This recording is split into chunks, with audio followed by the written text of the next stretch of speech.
The fluorescent lights above Hangar 7 hummed the way old machines do when they've forgotten how to be quiet. It was a Tuesday in late October, and the air inside the Trenton aerospace facility smelled like motor oil, wet concrete, and something else. Something animal, coiled and waiting. The folding chairs had been arranged in uneven rows. 43 people sat in them. Contractors, handlers, private security firms from Calgary and Vancouver, and one from as far east as Halifax. Men who wore their credentials on lanyards and carried clipboards and spoke in the clipped shorthand of people who had never once doubted their right to be in a room. None of them noticed the young woman who slipped in through the side door. She was 26 years old, and she was wearing her father's old Canadian Forces jacket. The kind with the worn-down cuffs and the faded shoulder patch that nobody had bothered to replace because he said it brought him luck. Her name was Ivy Rourke. She had driven 11 hours from Petawawa with $2,300 in a bank envelope, a printed photograph tucked inside her jacket pocket, and the particular kind of calm that only comes from having nothing left to lose. She found a seat in the back row near the emergency exit, and she did not take off the jacket. Up at the front of the hangar, behind a folding table draped in a grey tarp, a man named Stuart Galt was setting up the podium. He was the auctioneer, a retired RCMP logistics coordinator who had transitioned into asset liquidation after 30 years of service, and who had been running these events for the Department of National Defense for the past 8 years. He was good at his job. He was efficient. He did not ask questions about where things had been before they reached his table, and that quality, more than any other, had made him indispensable. He clipped the microphone to his collar and shuffled his papers without looking up. Lot 37 was listed as MWD, Belgian Malinois, male, age 9, handler retired. Code designation, Riot. Extensive operational history, Canadian Special Operations Forces Command, 2 deployments, current temperament assessment, high caution, reserve price $4,500. Riot had been her father's dog. Sergeant First Class Colin Rourke had spent 14 years working with dogs before Riot.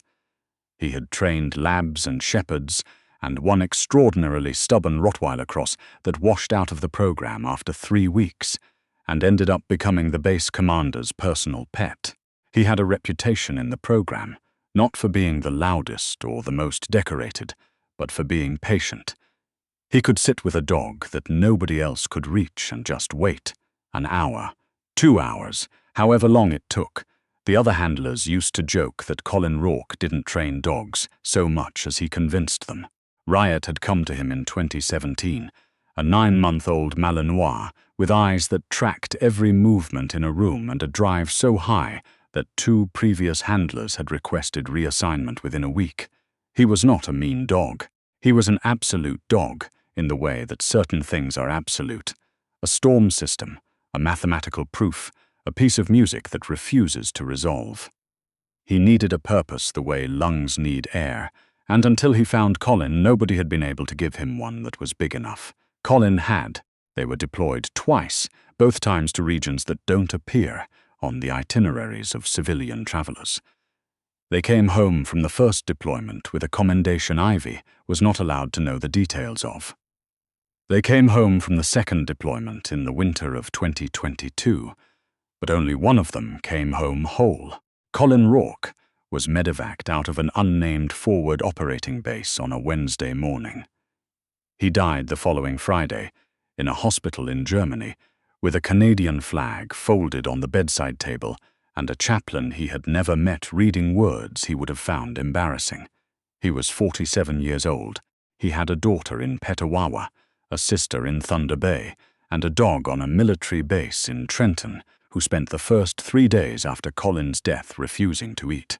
Ivy found out about the auction 6 weeks later through a retired handler named Dennis Parrish, who had served alongside her father and who called her on a Sunday morning with the particular careful tone of a man delivering a second piece of bad news. "They're liquidating Riot," Dennis said. "End of November. He's been flagged as non-deployable."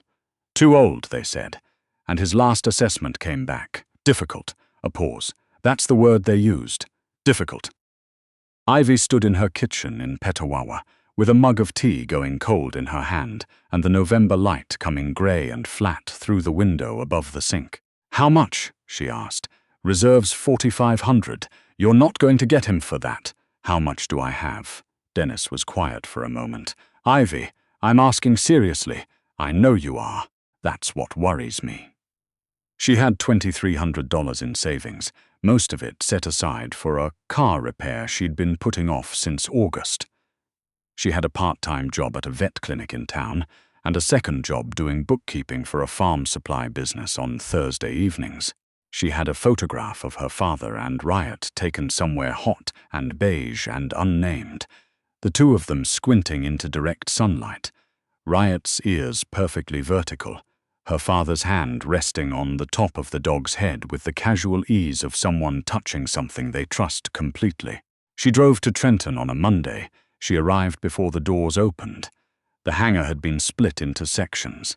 The first half held the equipment lots, surplus communications gear, vehicle components, a palletized stack of body armor past its rated service life. The second half held the animals. There were 4 dogs that day. 2 of them were young enough to be assessed for civilian adoption. A chocolate lab named something bureaucratic that nobody used, and a shepherd mix who had washed out of the program for noise sensitivity. They went early to a retired Mountie from Chilliwack and a search and rescue organization from Banff, respectively, and they went quietly and without incident. The third dog was a 7-year-old Malinois named something else bureaucratic, and he went to a private security contractor from Calgary for $6,200. The man paid in a business check and did not ask to meet the dog before the sale was finalized.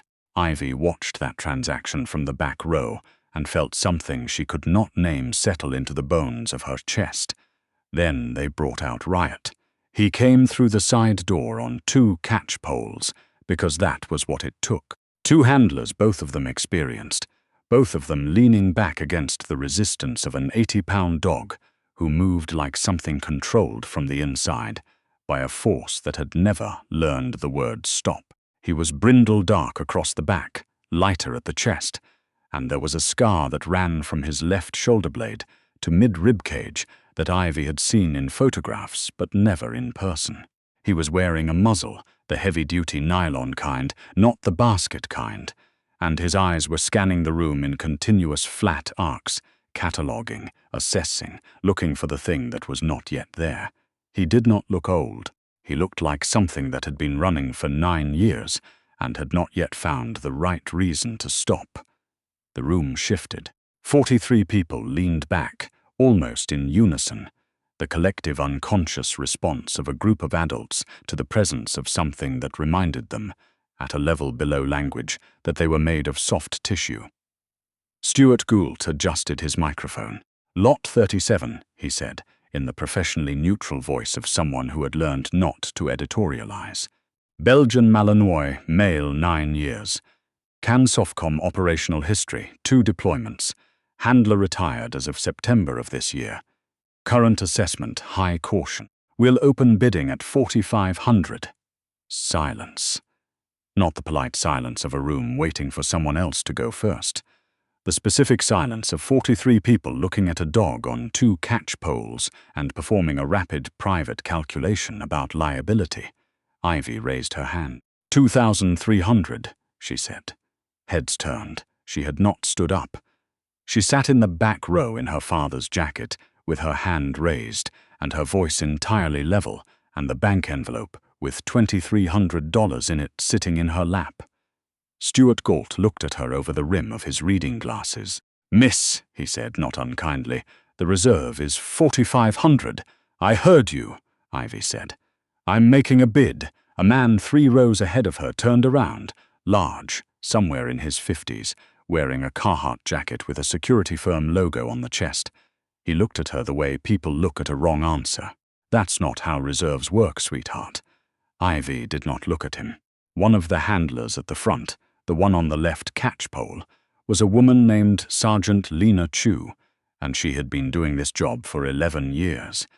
And she had very rarely in those 11 years felt the particular sensation she felt in that moment, which was the room becoming suddenly more complicated than it had been 30 seconds ago.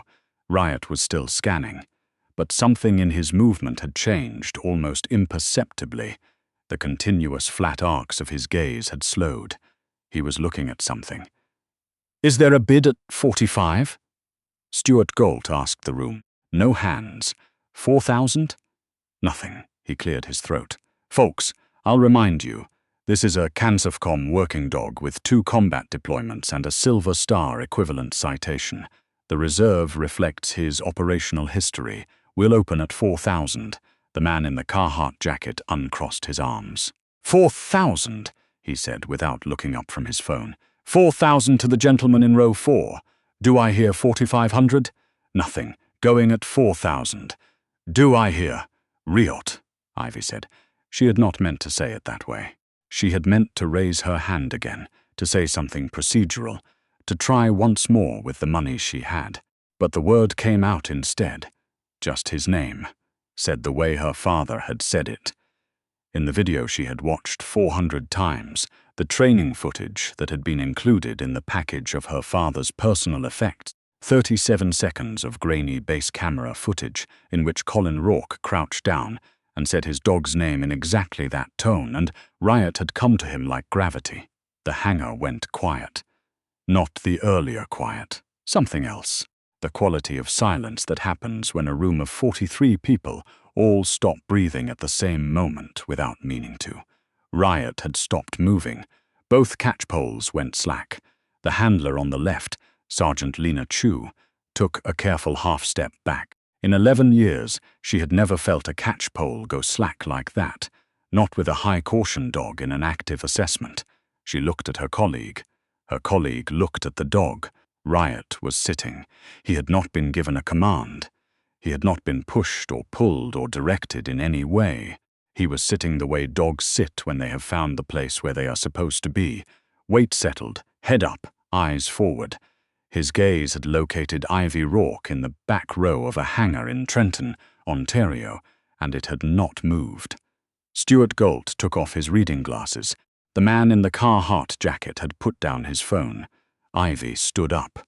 She did it the way people stand up when they have been waiting for a long time, and the waiting is finally, irreversibly over. Slowly, deliberately, like the standing itself was something she had been rehearsing. She reached into the inside pocket of her father's jacket and took out the photograph. She held it in both hands. She did not hold it up for the room. She held it down at her side, facing forward, the way you hold something that belongs to you. "His name is Riot," she said, to the room and to no one. "He served 2 deployments with my father, Sergeant First Class Colin Rourke of the Joint Task Force 2. My father died in February of 2022. Riot came home, my father didn't." She paused. She did not look at the photograph. "I have $2,300.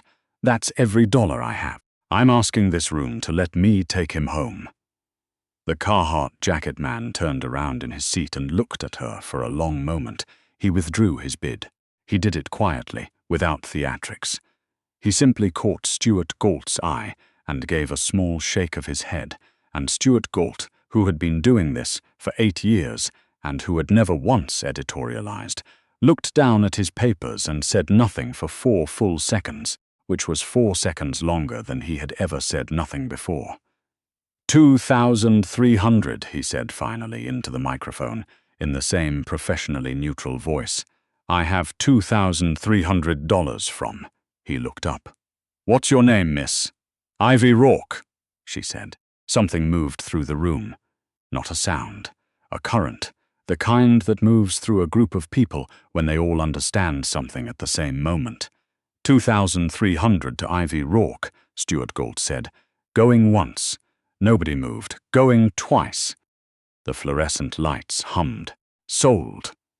They gave her 20 minutes with the handlers before the paperwork, which was 20 minutes more than protocol usually allowed, and Sergeant Lena Chu made a point of being busy with something at the far side of the hangar to give her that time.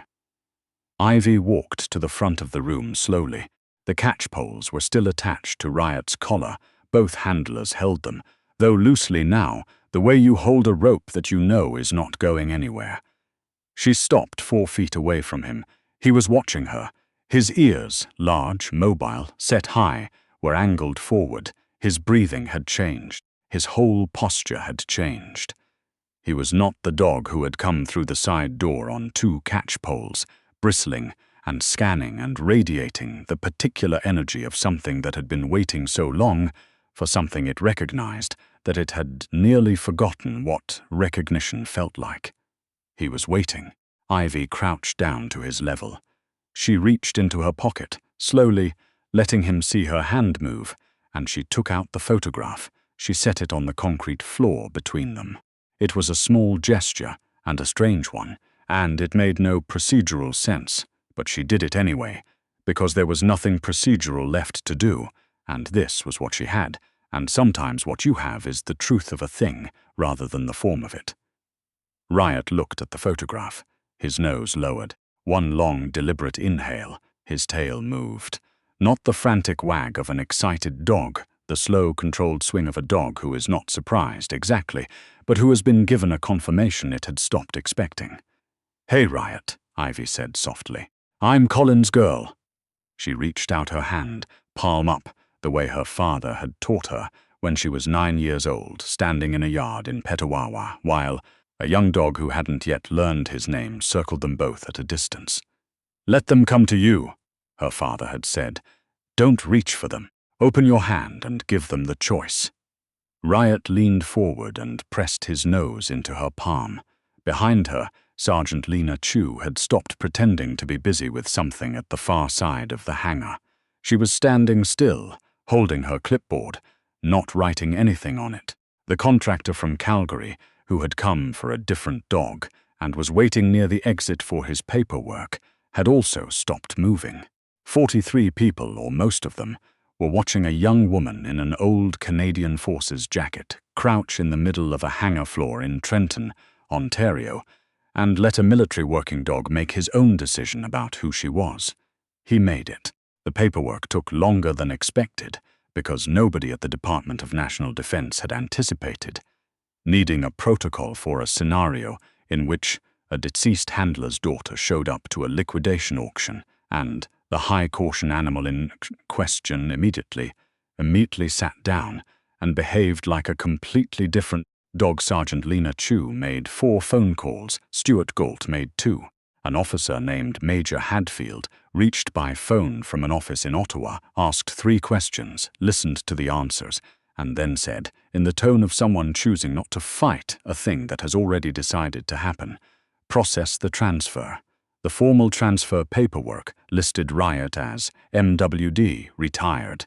Category C asset, transferred to civilian custody of Ivy Rourke, Petawawa, Ontario, effective 28 October 2024. Transfer price, $2,300 CAD.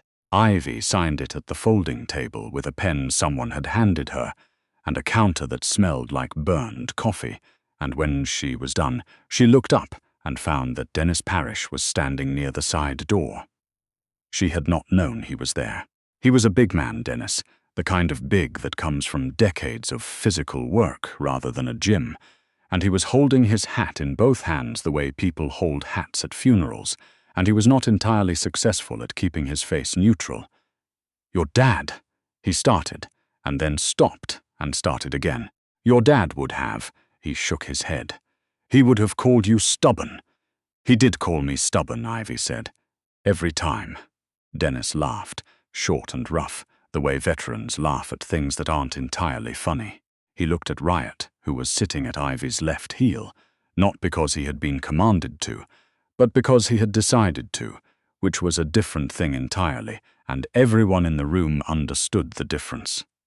"He looks good," Dennis said quietly. "He looks like Dad's dog," Ivy said. Dennis nodded and put his hat back on. They drove back to Petawawa through the last of the October light, Riot in the back seat of Ivy's Civic, with his chin on the center console and his eyes tracking the road ahead, through the gap between the front seats, the way dogs track things they consider their responsibility. Ivy had put the photograph on the dashboard, against the windshield, held there by the slight angle of the glass. She didn't know why she'd done it. It seemed right. At a gas station just past Renfrew, she pulled in to fill up and stood outside in the cold with the pump running and the highway noise coming and going in the wind, and she allowed herself for approximately 90 seconds to completely fall apart. She pressed her forehead against the cold metal roof of her car and cried the way people cry when something has gone right after a very long time of things going wrong, with relief, mostly, and grief underneath the relief like bedrock, something you stand on because it is the only thing solid left. Riot pressed his nose against the passenger window and watched her. She got back in the car. She sat for a moment, not driving. Riot shifted in the back seat and rested his muzzle on her shoulder. "Okay," she said, to him or to the highway or to the photograph on the dashboard. "Okay." She drove the rest of the way home in the dark. There is a thing that happens with dogs who have been deployed, not all of them, but some, where the return to civilian life is not a transition so much as a prolonged negotiation. They have been built over years for a particular kind of attention, a particular quality of aliveness, and when that is removed, they do not simply downshift. They wait, they scan, they move through ordinary spaces with the careful, sustained vigilance of someone who has learned that ordinary spaces sometimes stop being ordinary without warning. Riot had been doing this for 2 years. He had been in 3 temporary placements since Colin's death, each one arranged through the military's informal network of retired handlers and working dog advocates, each one ending not in failure exactly, but in a recognition, on all sides, that something was still unresolved. He was not an aggressive dog with the people who knew him. He was a waiting dog, a dog in a state of sustained incompletion. In Ivy's apartment in Petawawa, he was different. Not immediately. The first week, he paced the perimeter of the apartment at night, still running his internal patrol protocols, and Ivy left the light on in the kitchen and didn't say anything about it. She let him choose where he slept. She let him choose his pace on walks. She did not ask him to perform. She gave him the photograph. She had printed a second copy, the same image, and she had it laminated and set it on the floor in the corner of the living room where he had taken to resting. And she did not analyze the decision or explain it. She just put it there because he seemed to be looking for something, and this was the closest she had to what he was looking for. By the 3rd week, he was sleeping through the night. By the end of November, he had stopped patrolling. He learned her schedule. He learned the sound of her car in the parking lot, the specific frequency of her key in the lock, the particular rhythm of her footsteps coming up the external stairs that meant her and not anyone else. He met her at the door. He walked with her to the kitchen. He arranged himself near her in whatever room she was in, close enough to be present, far enough not to be underfoot, in the considered, deliberate positioning of a dog who takes proximity seriously. He was not her father's dog the way a possession belongs to someone. He was her father's dog the way a letter belongs to the person it was written for, because it was always going toward her, and it had simply taken this long to arrive. In the spring, Ivy got a call from a woman at the Department of National Defense, a civilian liaison named Roberta Fenn, who worked in the Veterans Affairs Division, and who had come across the paperwork from the October auction while reviewing a policy file on MWD retirement protocols. "I wanted to follow up," Roberta said. "Your case it was flagged. In a good way. I want to be clear about that, but it raised some questions we've been meaning to address." Ivy was at the kitchen table with a cup of coffee and Riot at her feet. "What kind of questions?" "About what we owe to working dogs when they retire, especially when their handler is deceased." A pause. "We don't have a formal policy currently for transferring an MWD to the handler's next of kin. That gap allowed your dog to end up at a liquidation auction." "Yes," Ivy said. "It did. We're looking at changing that." I can't promise anything formal yet, but I wanted you to know that what happened in Trenton, what you did, it's been shared with people who can actually do something with it." Ivy looked down at Riot, who was asleep on his side with his paws hanging in the particular loose, trusting way that dogs only sleep when they are completely certain about where they are. "He should never have been at that auction," Ivy said. "No," Roberta said. "He shouldn't have. None of them should. No." Another pause. "I know, we're working on it." It was not enough. Ivy knew it was not enough. One phone call, one policy review, one bureaucrat who answered on a Tuesday morning and seemed to mean what she said. It was not enough for the dogs who had come before Riot and gone to the wrong places, or the hardest places, or no place at all. It was not enough for the handlers who had died, and whose partners had been listed as assets and processed accordingly. It would take more than one call, and one review, and one woman in Petawawa who had driven 11 hours with $2,300 and her father's old jacket. But it was a beginning, and sometimes that was the shape of things, not a resolution, but a direction.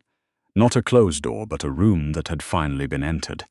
Ivy still takes Riot to the cenotaph on Remembrance Day. She has done it twice now, and she will do it again. They stand to the side of the crowd, not in it, near the edge of the park, where the maples come down to the low stone wall. Riot sits at her left heel without being asked. He is still and entirely present, in the way that he is still and present when something requires his full attention. The names are read aloud, the way they are always read aloud, slowly each one given its weight. When they reach Colin Rourke's name, Riot's ears come forward. He does not make a sound. He does not move. He just listens, the way he has always listened. The way he listened that day in a hangar in Trenton when a woman said a name into the silence and everything in him remembered. Ivy keeps her hand on his back. The maple leaves come down around them in the cold October air, red and gold, and the color of things that end by becoming beautiful. Riot leans into her hand. He is exactly where he is supposed to be.